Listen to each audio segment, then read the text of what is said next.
যে মেয়েটি নিজের স্বপ্ন পূরণের জন্য দিনরাত পরিশ্রম করেছিল, যে মেয়েটি শুধু পড়াশোনা করে নিজের পরিচয় গড়তে চেয়েছিল, সেই মেয়েকেই আজ পুরো সমাজের সামনে অপরাধী বানিয়ে দেওয়ার চেষ্টা চলছে। কিন্তু গল্পে আসতে চলেছে এক চমকে দেওয়া মোড়। আদালতের কাঠগড়ায় দাঁড়িয়ে লাজু এমন এক প্রমাণ সামনে আনবে যা মুহূর্তের মধ্যে বনলতার সাজানো খেলাকে ভেঙে চুরমার করে দেবে। কি সেই প্রমাণ? সত্যি কি লাজু নির্দোষ, নাকি এর পেছনে লুকিয়ে আছে আরও বড় কোনো ষড়যন্ত্র? জানতে হলে ভিডিওটি শেষ পর্যন্ত দেখুন। গল্পের শুরুতেই দেখা যায় লাজু মন খারাপ নিয়েই কলেজের দিকে এগিয়ে যাচ্ছে।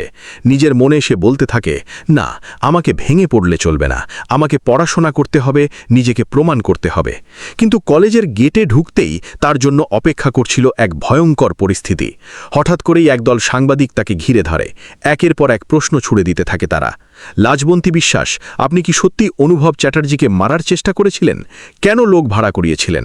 আপনি কি অপরাধ স্বীকার করছেন? এমন অসংখ্য প্রশ্নে জর্জরিত হয়ে পড়ে লাজু। অন্যদিকে দূর থেকে সবকিছু দেখে ভীষণ খুশি হয় নীলাবজ, কারণ সে অনেকদিন ধরেই লাজুর বিরুদ্ধে সুযোগ খুঁজছিল। নীলাবজর বন্ধুরা তাকে জিজ্ঞেস করতেই সে গর্ব করে বলে, হ্যাঁ, সাংবাদিকদের খবর আমিই দিয়েছি। এবার দেখি লাজু কিভাবে কলেজে মাথা তুলে দাঁড়ায়। সবাই মিলে সিদ্ধান্ত নেয় লাজুকে কলেজ থেকে বের করেই ছাড়বে তারা। সাংবাদিকদের প্রশ্নে ভীষণ ভয় পেয়ে যায় লাজু। ঠিক সেই সময় তার কয়েকজন বন্ধু ছুটে আসে। তারা সাংবাদিকদের আচরণে প্রতিবাদ জানায় এবং লাজুকে সাহস দেয়। কিন্তু সাংবাদিকদের লাগাতার অপমান আর অভিযোগ সহ্য না করতে পেরে অবশেষে লাজু চিৎকার করে বলে ওঠে, আমি কোনো অপরাধ করিনি, আদালত বিচার করছে, আমি আদালতের উপর ভরসা রাখি। যদি আমি নির্দোষ প্রমাণিত হই, তখন কি তোমরা আবার আসবে সত্যিটা দেখাতে? এই কথাগুলো নীলাবজ গোপনে ভিডিও করে সোশ্যাল মিডিয়ায় ছড়িয়ে দেয়, আর কয়েক ঘন্টার মধ্যেই ভিডিওটি ভাইরাল হয়ে যায়। কলেজ, হস্টেল, এমনকি অনুভবদের বাড়িতেও সবাই ভিডিওটি দেখতে শুরু করে। ভিডিও দেখে অনু ভীষণ চিন্তিত হয়ে পড়ে। সে ঠাম্মিকে বলে, লাজুর কেরিয়ারটা নষ্ট হয়ে যাবে মনে হচ্ছে। ঠাম্মিও কষ্ট পেয়ে বলে, আমি জানি না কেন এমন হচ্ছে, কিন্তু মেয়েটার জন্য খুব খারাপ লাগছে। অন্যদিকে বনলতা সুযোগ বুঝে অনুভবের জেঠিমা মণিকেও ভিডিও দেখায়। বনলতা মনে মনে খুশি হলেও জেঠিমা মণি স্পষ্টভাবে বলে দেন, আমার বিশ্বাস হয় না লাজু এমন কিছু করতে পারে। আমি শুধু চাই আদালতে সত্যিটা বেরিয়ে আসুক। জেঠিমার কথা শুনে বনলতা চুপ হয়ে যায়। এদিকে কলেজে পরিস্থিতি আরও খারাপ হয়ে ওঠে। নীলাবজ ও তার বন্ধুরা লাজুকে ক্লাসে ঢুকতে বাধা দেয়। তারা বলে, একজন খুনি আমাদের সঙ্গে পড়তে পারবে না।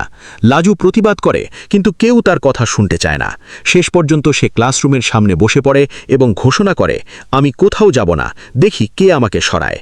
ঠিক তখনই সেখানে এসে পৌঁছান প্রিন্সিপাল ম্যাডাম। তিনি পুরো বিষয়টি দেখে ক্ষুব্ধ হন এবং সবাইকে ক্লাসে ঢুকে যেতে বলেন। কিন্তু এরপর তিনি লাজুকে নিজের কক্ষে ডেকে পাঠান। কক্ষে গিয়ে কান্নায় ভেঙে পড়ে লাজু। সে বারবার বলে, ম্যাডাম, আমি নির্দোষ। কিন্তু প্রিন্সিপাল ম্যাডাম তাকে ভাইরাল ভিডিও দেখিয়ে বলেন, তুমি কলেজের নিয়ম ভেঙেছ, সাংবাদিকদের সামনে কলেজের নাম নিয়ে মন্তব্য করেছ, এটা গুরুতর অপরাধ। লাজু বারবার ক্ষমা চাইলেও শেষ পর্যন্ত ম্যাডাম কঠিন সিদ্ধান্ত নেন। তিনি ঘোষণা করেন, লাজুকে অনির্দিষ্টকালের জন্য সাসপেন্ড করা হচ্ছে। এই কথা শুনে যেন আকাশ ভেঙে পড়ে লাজুর মাথায়।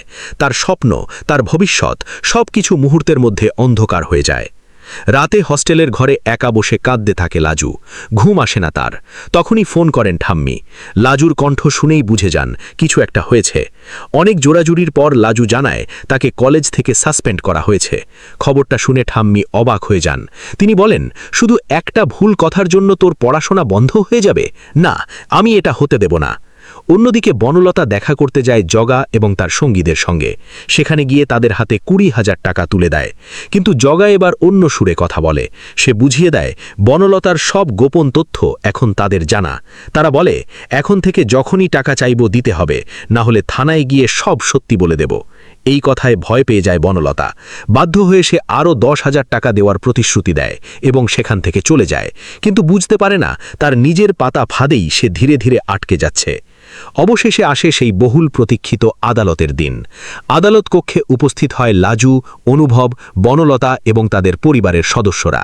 বিচারক আসতেই শুরু হয় শুনানি। প্রথমে লাজুর পক্ষের উকিল আদালতের সামনে পুরো ঘটনাটি তুলে ধরেন। তিনি বলেন, সেদিন লাজু শুধুমাত্র পড়াশোনার কাজে বন্ধুর বাড়ি গিয়েছিল এবং ফেরার পথে দুর্ঘটনাবশত ঘটনাটি ঘটে। কিন্তু অনুভবের পক্ষের উকিল দাঁড়িয়ে একের পর এক প্রশ্ন করতে শুরু করেন। তিনি বোঝানোর চেষ্টা করেন যে লাজু আগে থেকেই পরিকল্পনা করেছিল, এমনকি জগাদের সঙ্গেও তার যোগাযোগ ছিল বলেও অভিযোগ তোলেন। এই অভিযোগ শুনে ক্ষুব্ধ হয়ে ওঠে লাজু। সে জোর গলায় বলে, সব মিথ্যে, আমি কোনোদিন এমন কিছু ভাবিওনি। তখন উকিল বলেন, আমাদের কাছে প্রমাণ আছে। কিন্তু সেই মুহূর্তে সবাইকে অবাক করে দিয়ে লাজু বলে ওঠে, আমার কাছেও প্রমাণ আছে ইয়োর অনার। পুরো আদালত নিস্তব্ধ হয়ে যায়। সবাই অবাক হয়ে তার দিকে তাকিয়ে থাকে। এরপর লাজু আদালতের সামনে একটি গুরুত্বপূর্ণ সিসিটিভি ফুটেজ উপস্থাপন করে। ফুটেজে স্পষ্ট দেখা যায় বনলতা গোপনে জগা এবং তার সঙ্গীদের সঙ্গে টাকা লেনদেন করছে। তাদের মধ্যে কথাবার্তাও স্পষ্ট ধরা পড়ে। ভিডিওটি আদালতের বড় স্ক্রিনে চলতেই সবাই অবাক হয়ে যায়। অনুভব নিজের চোখকেও বিশ্বাস করতে পারে না। সে রাগে বনলতার দিকে তাকিয়ে বলে, লাজবন্তী যা বলছে সেটা কি সত্যি? বনলতার মুখের রং মুহূর্তে ফ্যাকাশে হয়ে যায়। এতদিন ধরে যে ষড়যন্ত্র সে লুকিয়ে রেখেছিল সেই সত্যি আজ সবার সামনে প্রকাশ পেতে শুরু করেছে। আর ঠিক এখানেই গল্পে আসে সবচেয়ে বড় টুইস্ট। আদালতের সামনে একের পর এক প্রমাণ উঠে আসতে থাকে, আর বনলতার সাজানো নাটকের মুখোশ খুলতে শুরু করে। এখন প্রশ্ন একটাই, এই প্রমাণ কি লাজুকে সম্পূর্ণ নির্দোষ প্রমাণ করবে? বনলতার বিরুদ্ধে কি এবার আইনগত ব্যবস্থা নেওয়া হবে? আর অনুভব কি অবশেষে বুঝতে পারবে এতদিন সে ভুল মানুষকে বিশ্বাস করে এসেছে? এই সব প্রশ্নের উত্তর মিলবে আগামী পর্বে। তাই পরবর্তী আপডেট মিস না করতে অবশ্যই চ্যানেলটি সাবস্ক্রাইব করুন এবং ভিডিওটি ভালো লাগলে একটি লাইক দিতে ভুলবেন না।